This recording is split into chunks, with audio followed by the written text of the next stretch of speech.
수사윤리강령 제15조 사적으로 접촉하지 아니한다. 오늘 국민의힘 의원님들이 아무리 방어하려고 그래도 이게 우리 강진구 기자께서 어떻든 전 세상에 공개한 내용인데요. 공개한 내용에 보면 오빠 이렇게 했어요. 오빠.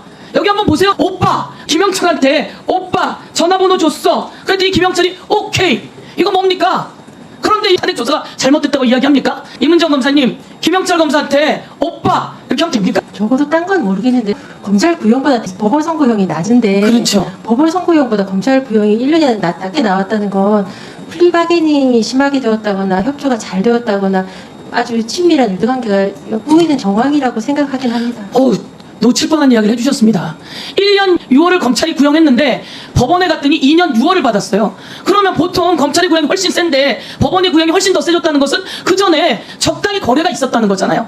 화가 나죠. 장시호는 1년 6월 나올 줄 알았는데 김영철이 거짓말한 건지. 법정 구속까지 김영철이 어떻게 판단을 해요? 네, 판단해놓고 그날 밤 불러서 울고불고 약 주고 먹이고 달래고 무슨 일이 있었는지 그날 밤 어떻게 알아요? 그런데 왜 여기에 대해서 아무 말 안 하죠? 오빠에 대해서? 그리고 오빠 통화 가능하냐고 물었더니 내가 전화 못 받아서 미안해. 세수하고 나서 통화한대요. 강진구 기자님께 여쭤볼게요. 네. 김영철 장시호 녹취록을 세상에 알렸더니 김영철이 왜 나한테 반론도 안 주면서 세상에 알리냐 그러고 반박했던데 네. 그게 맞나요? 아닙니다. 제가 전화로 했는데 전화를 안 받아서 직접 대검찰청에 있는 공보관한테 문자를 보내고 제 문자를 김영철 검사한테 전달해달라고 부탁했는데 아무런 반응이 없어서 직접 대검청사까지 제가 방문을 해서 그쪽 공보관실 통해서 다시 한번 김영철 검사가 제가 보낸 문자를 확인하고 답변을 달라고 부탁을 했으나 보통 검찰의 수사가 2년에서 3년씩 길어지는 경우는 어떤 경우가 있습니까? 정책 미제라고 불리워서 정책적으로 사건 처리하지 말고 들고 있어야 될 민감한 사건.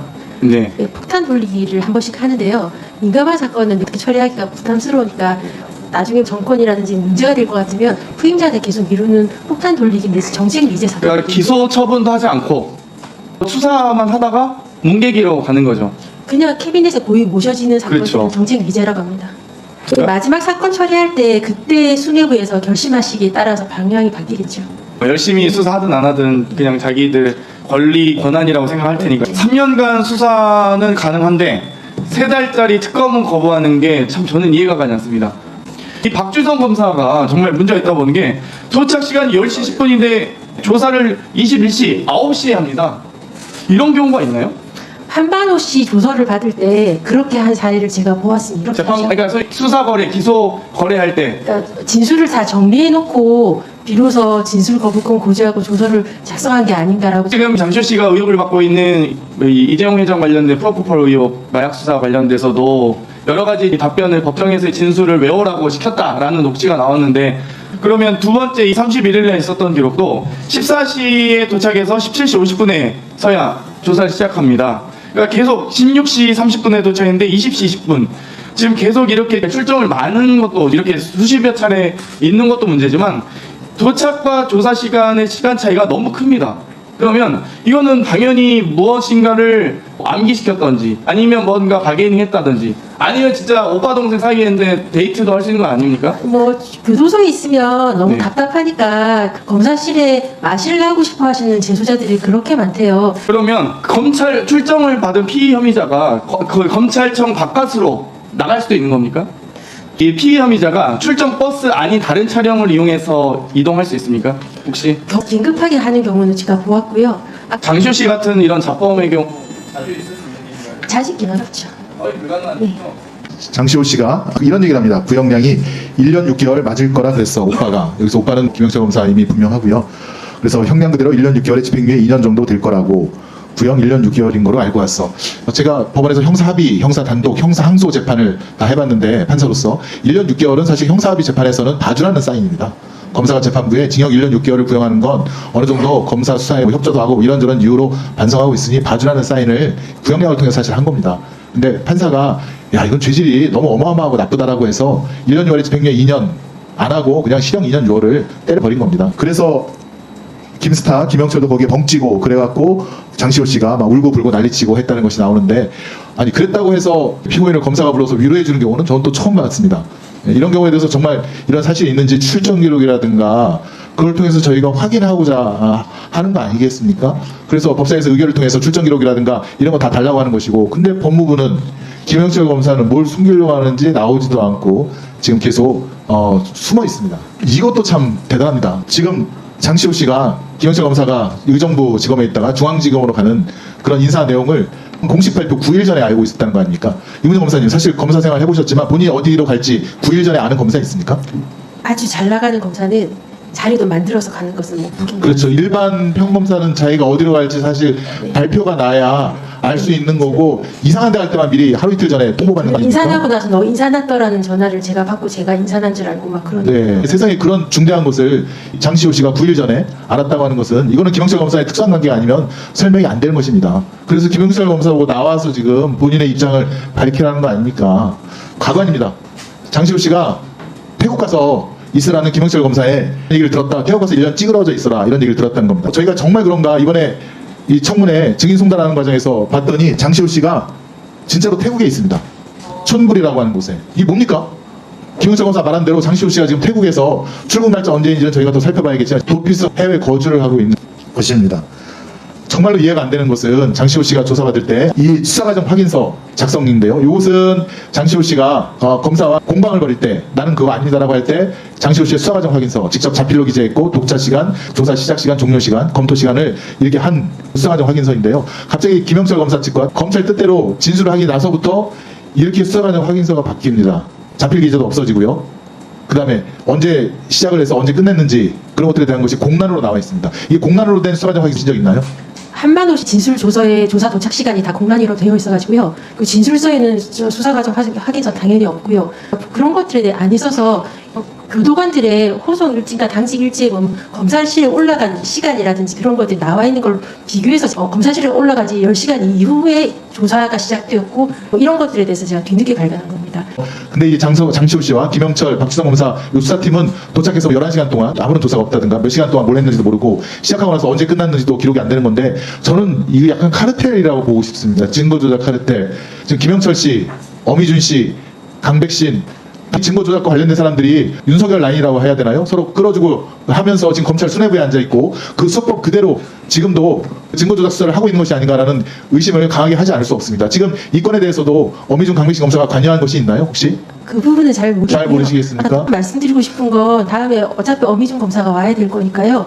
검찰에서 재소자 증인으로 법정에 세웠던, 알고 보니 강력부 정보원이었던 재소자들 중에 한 분은 법정 증언과 전혀 다른 초기에 어미준 검사실에서 작성한 진술 조서가 있는데 기록에 편철되어 있지 않았습니다. 12월 6일 날 법정 구속되면 바로 원래 구치소로 가서 입소를 해야 되잖아요. 그러니까 좀 구조를 다 오해하시는 분들이 있어서 아까부터 좀 설명을 드렸으면 하는 마음이 있었는데요. 네, 그렇죠. 그 설명 좀 해주세요. 네, 일부 검사 출신 의원분들은 아마 아실 텐데 네. 서울 구치소가 있고 네. 중앙지방검찰청 지하에 구치감이 있습니다. 법원에 보면 법정 옆에 재소자들이 잠깐 대기하는, 재판 직전에 잠깐 왔다가 그렇죠. 법정 구속되면 잠깐 들어가 있는, 네. 거기서 있다가 출정 버스로 한 차로 가야 되기 때문에 서울중앙지검 구치감에 와서 대기하고 있다가 가기 때문에 네. 출정 기록 자체가 그날은 있을 수가 없고요. 네. 서울중앙지검 구치감에 있을 경우에는 검사들이 교도관들한테 전화해서 불러올리는 것은 불가능한 건 당연히 아니라서, 그렇죠. 구치감에 있으면 당연히 올라오는 거, 어떤 출정의 개념이 그 출정 기록으로 나오는 건 아니고요. 또 제가 보기로는 그 보존 기간이 있는 걸로 알고 있는데, 각 구치감에서 어느 검사실을 불려 올라갔을 때 몇 시에 올라가고 이런 것들이 그 당직 보고서처럼 있거든요. 그것으로 제가 한만호씨 올라갔다가 조사받을 시간을 체크한 거였는데, 그거는 보존돼 있다 하더라도 교정본부에서 협조할지는 의문인데, 네네. 그런 것들로 확인해야지 출정 기록으로 확인할 수 있는 건 그렇죠. 아닙니다. 그러니까 출정 기록이 없더라도 12월 6일 날 김영철 검사가 장시호 씨를 불러서 달래주고 했던 것은 얼마든지 가능할 수 있는 것이잖아요. 사실상 구조적으로는 가능합니다. 그렇죠. 네, 우리 한동수 증인 나오셨는데요. 이 사건 잘 아시는 것처럼 검사가 피의자를 사적으로 만났고, 또 피의자는 검사에게 오빠라고도 하고, 마약 사건 관련돼서도 일종의 정보를 미리 제공하거나 편의를 제공하거나 나중에 횡령을 또 불기소하거나 하는 이런 여러 가지 일련의 과정들이 있거든요. 이런 것들이 언론을 통해서 보도가 되고 의혹이 제기되면 감찰해야 됩니까? 아니, 대검 감찰부장에 계셨잖아요. 네, 언론에 보도되면 중요한 감찰을 착수할 사유가 됩니다. 그러니까 사실은 국회가 나서기 전에 대검에서 이 사건은 먼저 철저하게 감찰해서 국민들께 그리고 국회에 보고를 했어야 되는 사안이죠.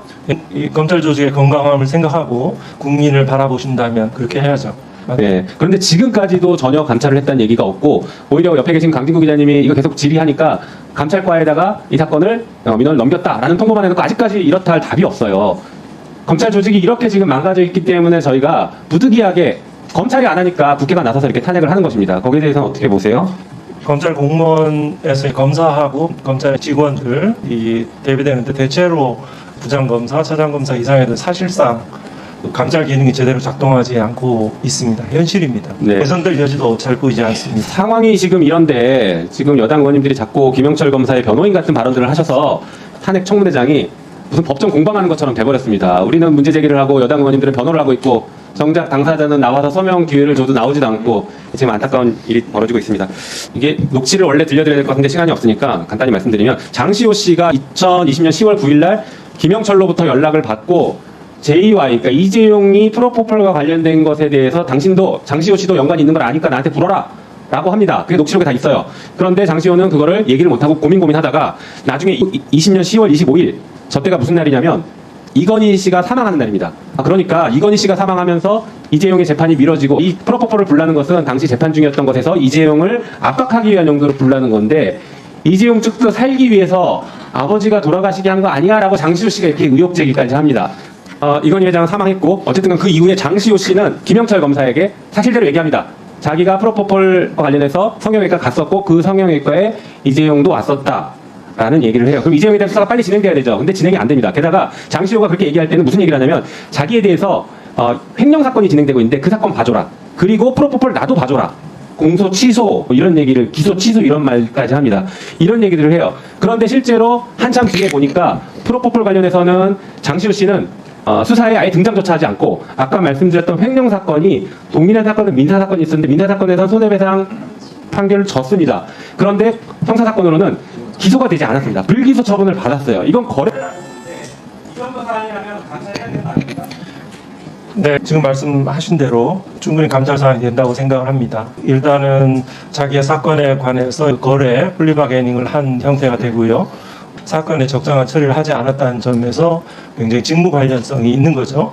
탄핵 소추 사유에 대해서 아주 짧은 시간이지만 기본적으로 직무 집행에 있어서 헌법과 법률에 위배한 때 그 사유에 대해서 집중해서 하는 자리로 생각하고 있습니다.